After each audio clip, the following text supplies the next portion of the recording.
So Tim said I am from RapidSOS, and I have found myself when I do my introduction. I will start down the path of, my name is Leslie Woodham. I'm the dispatch supervisor in the city of Chino, not anymore. So I now work with RapidSOS. And for some of our dispatchers in the room, hopefully you know who we are and what we do. Maybe for some other you're not exactly sure what it is that Rapid does, so we're going to kind of banter back and forth, Michael and I, but give you a little information about what Rapid is and what we do. Just for anyone who is interested in any information after the fact, we're going to be mindful of your time. My cards, I put them strategically by the donuts, so you know, just in case. I mean, if you could go back there and pick up the card, that's what you're doing. But I'm a training and engagement manager with RapidSOS. So my background comes from not only being a dispatcher with Chino for over 30 years, but I also am an instructor with NENA, the National Emergency Member Association. And so I travel the country talking to dispatchers and training dispatchers, and then have transitioned into RapidSOS and the technology that we're going to talk about. Go ahead, Michael. Yeah, so my name is Michael Notar-Stefano. I'm the California ECC Engagement Manager here at RapidSOS.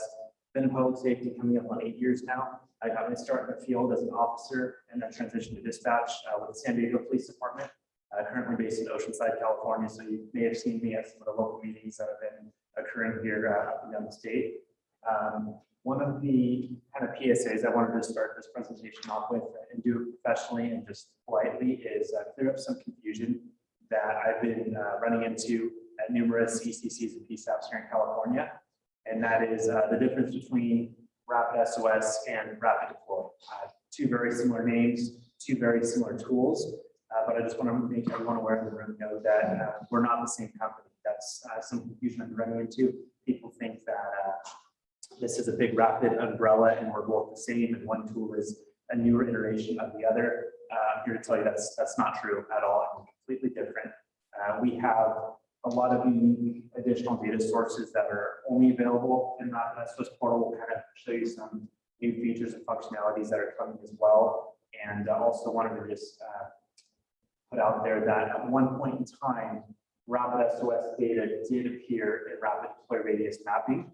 And I've been having call managers and dispatch supervisors come to me asking why that's no longer the case anymore. And to put it pretty candidly, Rapid Deploy made a business decision to no longer support or supply RapidSOS data in their tool. So just wanted to kind of open up with that because I know there's been a lot of confusion. And if anyone in the room has questions or concerns about that, please feel free to get with me afterwards, call me or email me. And one of the things that is important to realize, RapidSOS and the things that we're talking about here, this is provided to PSAPs at no charge. We monetize through partnerships with Google and Apple and some of those big name companies because those organizations realize that by getting this important data into the hands of the dispatchers who need it is going to increase public safety. So the stuff that we're going to talk about today, there's no cost to you.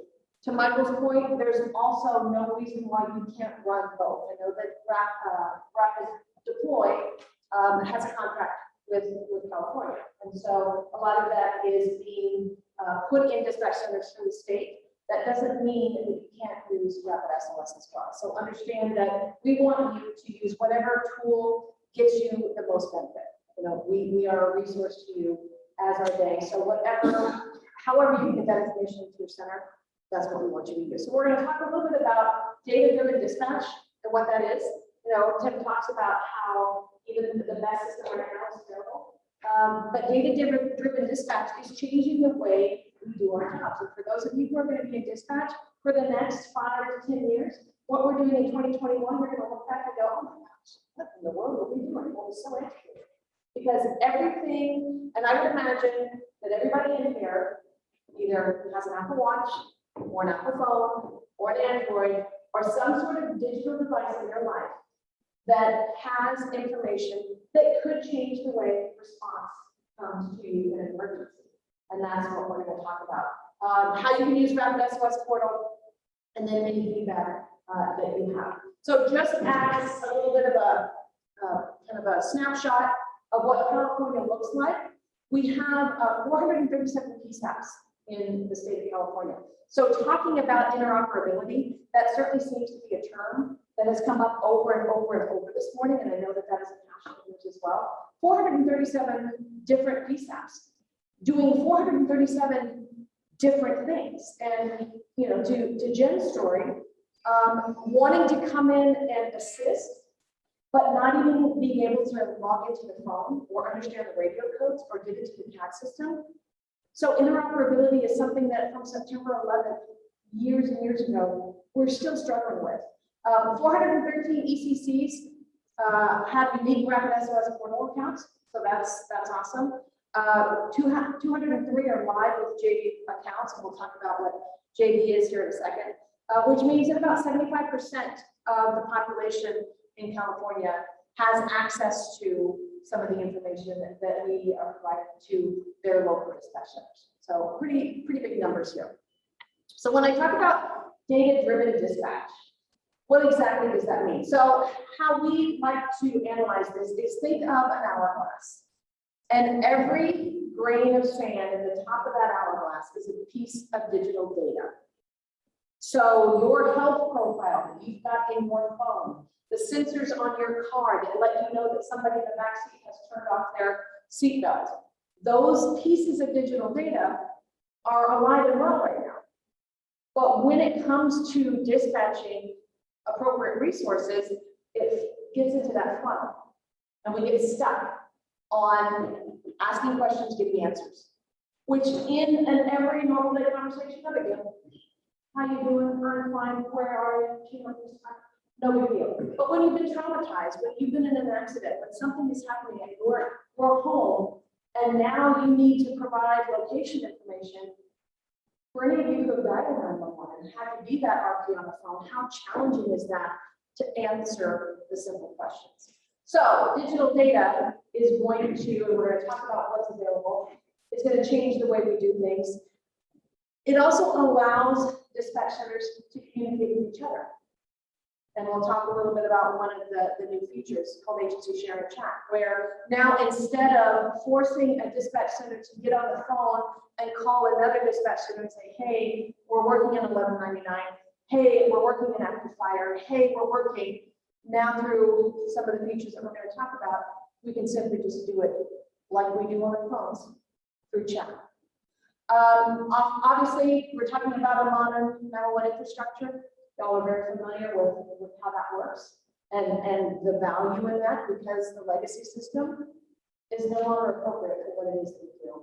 And the biggest thing is, and I joke about, there's two things that dispatchers hate: change and things staying the same. So this, yes, it is true. So a lot of what we're talking about, and I'm sure that you have found this in your conversations, is people start to dig in their heels and go, whoa, hold on a second. That's not how we do it here. Wait a minute. That's gonna change policy. Yeah, here we go. Because we can't continue to do what we've done in the past to expect to be able to perform well in the future.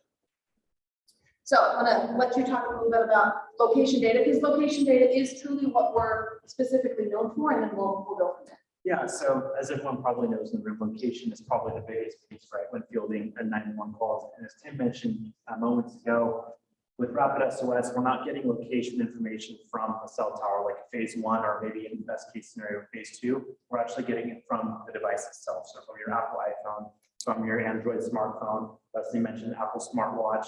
There's connected vehicles that are smart now coming from SiriusXM connected vehicles and other providers like that. And so the device-based location is actually delivered to the RapidSOS at the clearinghouse and then delivered into the portal that's from the dispatcher.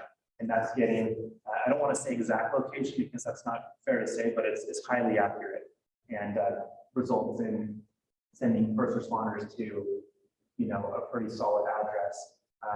In addition to location too, I want to stress that many times additional data also is available in RapidSOS portal. So as Leslie mentioned, if you are an iPhone user, you can fill out a medical profile in the Apple Health app.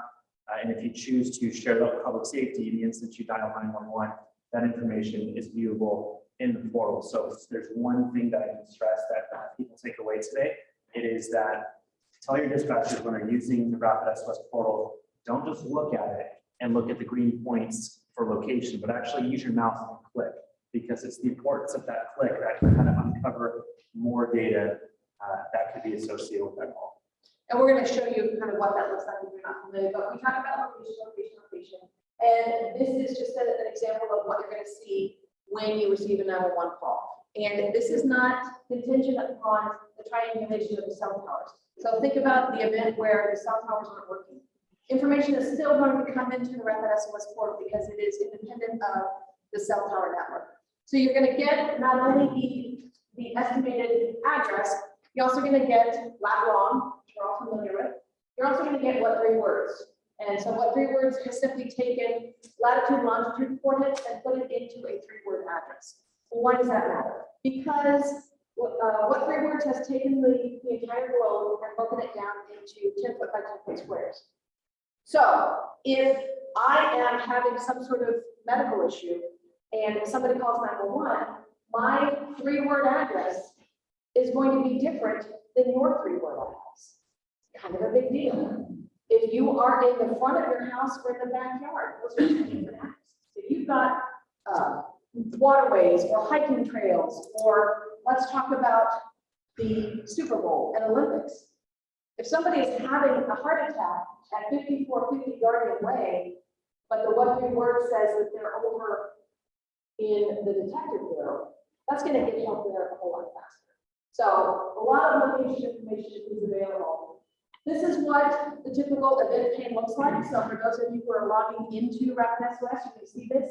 So what happens is, here's a phone number, great. That phone number corresponds with a mark on the pen. And because dispatchers are driven by location, sometimes that's all we look at, which is fine. Because now you can get some situational awareness. If there's a traffic accident and your 911 lines light up and you automatically go, oh, it's a TC, got it. But now maybe there's one pin that is not a part of that long chain of calls. Maybe that's the call I'm going to answer independently because it may not be part of that application. But as Michael was talking about, as you click onto one of the numbers that's in the 911 queue, all of this additional video is going to be presented to you. So we talk about your health app. So how many Apple users do we have? Okay, so you have your health app created, because I'll tell you the difference between having it and not having it. Used to work here, police only, 911, you know, we got a 911 open line. Okay, no big deal. But the person who had called 911 had taken the time to create in their health app a lot of vital information about their health conditions. She was diabetic, she had a seizure disorder, she needed to take medications, and she was in all of her emergency contacts. Great. Okay. So 911 open line, no contact, we see all that information. Great. Normally, in a open 911 line, we just send the officers. And no offense to any officers in there, but unless there's a body laying on the ground, they don't see anything, UTL today. Awesome. Well, this time, because of all of the medical data that this person had spent time putting into her phone and now we have access to, we're like, you know what? We should probably send the paramedics too. And sure enough, they found this woman. She was going into diabetic shock. But because the paramedics had already been dispatched, the time from locating somebody, a victim who needed medical assistance, getting on the radio, hey, can you call the fire department? Sure, let us call the fire department. Oh, I've got a line's ringing, I'll get to it in a second. Paramedics are already there. So we're not necessarily talking about seconds, and we know seconds save lives. This is minutes. And it's that kind of interaction with this additional data that is going to change the way your dispatchers are operationalizing responses. Think about connected vehicles. I'll talk about alerts here in a second. Connected vehicles, SiriusXM. They have not only the radios that we're used to, but SiriusXM has a connected vehicle option as well. So if you're in a crash in a SiriusXM vehicle, the sensors on that car are going to tell the SiriusXM call takers, where the car is, how fast the car was going, did it roll over, where the airbags deployed, what type of vehicle it was, how many people were in the vehicle when the crash happened with their seatbelt sensors. And now all that information is being provided to the dispatchers. Big deal or little deal? That's a big deal.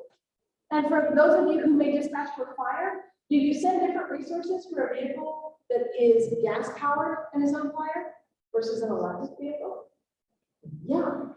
Response. So now getting all that information into the hands of the dispatchers and the field responders is going to help. You want to take the alerts and supplemental alerts? Sure.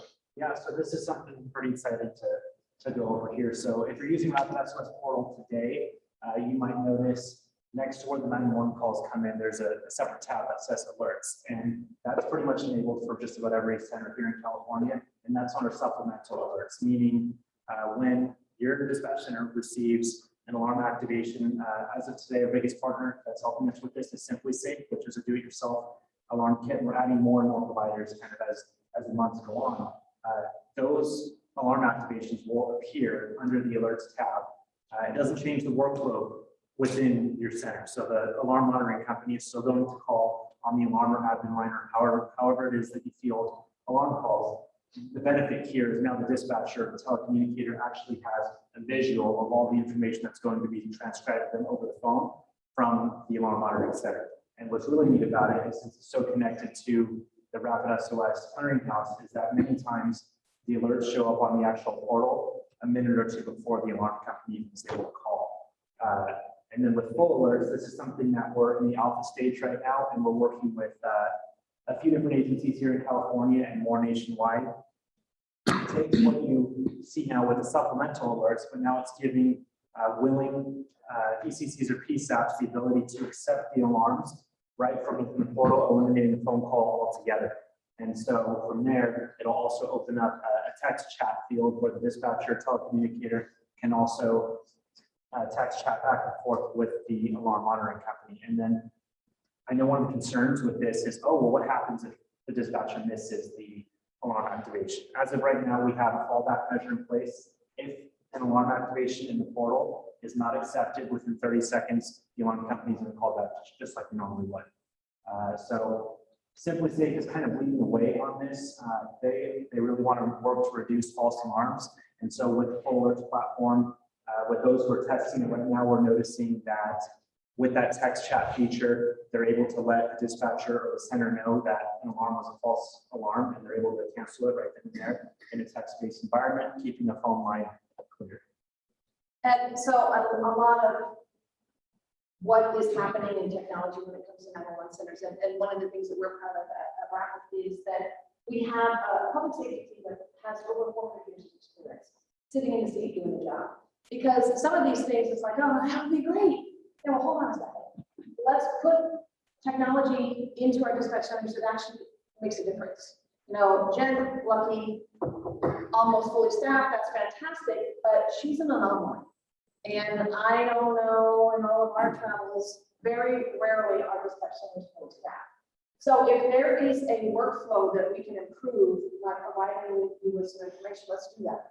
If there's an ability, I talked about agency sharing chat, you know, now in that event where I need to communicate with another agency, if I've got two people working the radio and my trainees working, man, wouldn't it be great if I could just chat as I am doing other things specific to that incident directly into my computer, and I don't have to pick up the phone?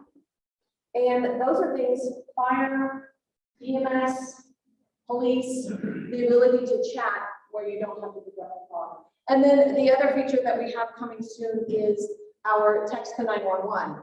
And that is something that, even though, and again, knock on wood, we find that text to 911 hasn't been the overwhelming influx of calls that we've dealt with so far, that doesn't mean it's not going to happen. And the ability for our hard of hearing communities, our deaf communities, our people with fluency issues, or people who are not in a position that they can actually call 911, we want to have them have the ability to text us. And through RapidSOS, now you don't have to log into another system to have that text feature.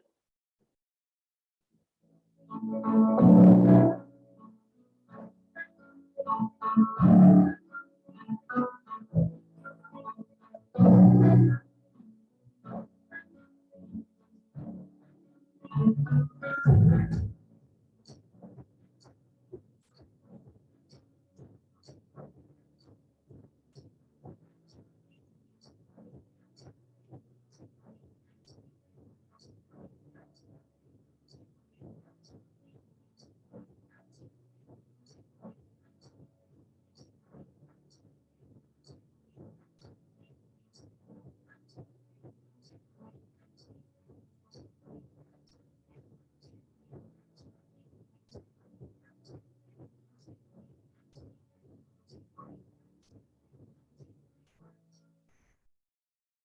a lot of the information that we're giving to you has come directly from feedback from the tech centers.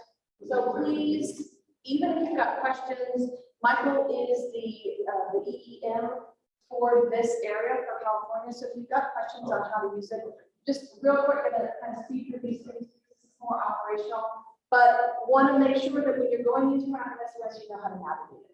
You can, you did the 911 call, it drops a pin on the map.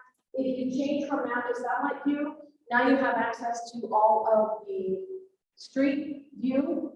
And now you can drag your little peg map out.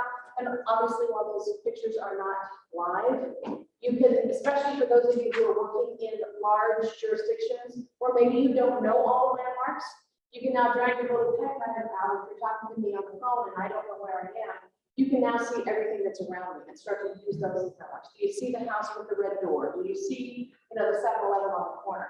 And now you can provide a little bit more information. As the training and engagement manager, this is where I live. So I want to make sure that people who are using RapidSOS know how to use it. So the training center is where you can go and learn about stuff that we talked about today and what's coming. Every single tile is a different course. And behind each tile is a different curriculum that you can engage with. Everything that has an asterisk there means that there's a certificate. So if you are a supervisor, manager, or director, and you want to make sure that your employees are taking training, have them go through the training, take a knowledge assessment, and then print out a certificate, and now you can put that in a file so you are certain that they have actually had the training necessary. I know that was super fast. Yes, Mr. Dunn. A question on that training. So as the supervisor manager, can we assign training to people through that, or is it just we have to just bring it and just tell them to do it and how to do it? You can do whatever you want. Well, what I'm saying is, Yeah. we have some applications where as manager, I can assign it and it'll pop up to and say, hey, you have to take this training. Instead of- Right. Yeah, and we're working on making it a part of the CPT credits in California and getting some accreditation, because there are still some states that don't require any training, and we can certainly schedule it. And I just have one other statement. For these are people who already have rapid deployment. I met with Michael, and one of the questions I said, what's the benefit of getting RapidSOS if I already have rapid deploy? And to his credit, the first thing he said is, I would never tell you what system to use or whatever. Let me just tell you what we have to offer. For rapid deploy, it's tied to your CPE, your phone equipment actually in the background. So when you log on, you have to put a position number so it knows exactly where you're sitting. The difference with, so if your CPE goes down, even one position, you're kind of screwed if you're not aware of what's going on. You're not going to see the information. With RapidSOS being over the top, you still plug in the phone number. It doesn't matter anymore. It's not tied to your CPE. It's tied to that phone number called 911. So you can still get the information. So as a manager or whatever, sitting at home, if I hear that stuff's going on and I have access to that, I can actually pull up some information from RapidSOS. So just a not plugging anybody. Yeah, I appreciate that. And that is critical because, we talked a little bit about some of those big things that are coming. Let's say the Olympics, kind of a big deal.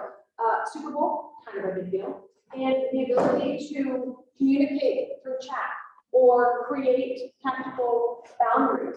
So we talked about JV, jurisdiction view. That strictly is taking your jurisdictional boundary, uploading it to RapidSOS. So any 911 call that comes in your jurisdiction is going to fly on that.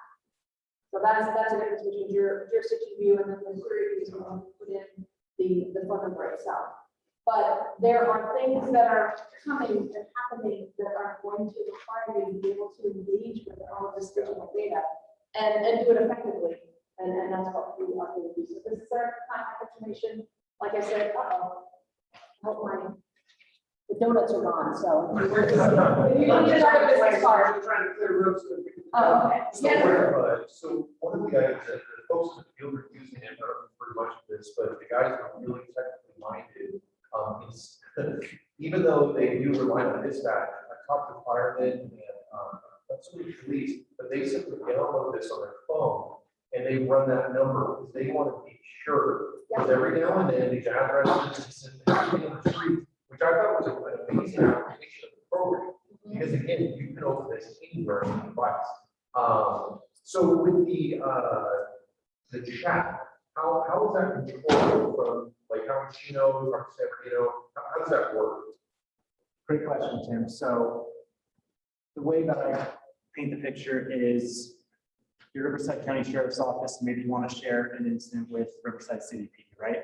So within RapidSOS portal, this will require the County Sheriff's Office and the PD to both have a RapidSOS account, which you do. And you would actually send Riverside PD a one-time, I think of it like almost like a Facebook friend request where they would accept it one time. And from that point forward, any incident that comes up into Riverside County Sheriff's Office RapidSOS portal, there will be an arrow associated with any of the individual calls. Click a button that says share will come up. You click share, and then a dispatcher working at Riverside City PD would see a new call hit their portal, and it'll have an icon indicating that it's been shared from another jurisdiction. And then from there, they would be able to see exactly what you see at your agency, and then you can also send text chat back and forth as well. So the moment you share it, you're basically connected and you can start chatting. right. And they get, so if the information started at your agency, now they have access to all the information, you have all that digital data. So you're not having to reconvey it, they have access to it. So think about for our California agencies, California Highway Patrol, they kind of rule the freeways, being able to chat with those jurisdictions that now are assisting with maybe there's a vehicle fire on the freeway or something like that. So that's what it is. Yes, ma'am. Is the chat conversation that stores in this, Right. We have a partnership with NICE and Eventide where it's going to capture that chat because obviously when you get that DA request and you've got to recreate that event, you're going to want to be able to show what that conversation was. Absolutely. Yes. Social media integration. We're working on that as well because that is now sort of a part of our information source. So that's definitely something that we're talking about. Yes, sir. How long do we have access to information for the DA records? Is it just a timeline that we have to request within a month, 2 months, or what? Yeah, so it's stored in the RapidSOS server for about 12 hours, and after that, it will fall off. So if you know you need something right away, please let us know, and then we can kind of get our engineers to go get it for you. The fallback measure after 12 hours is, like Leslie mentioned, we do have integrations available through a lot of the recording companies like NICE and Eventide and companies like that. Any other questions? Thank you for giving us time. Thank you.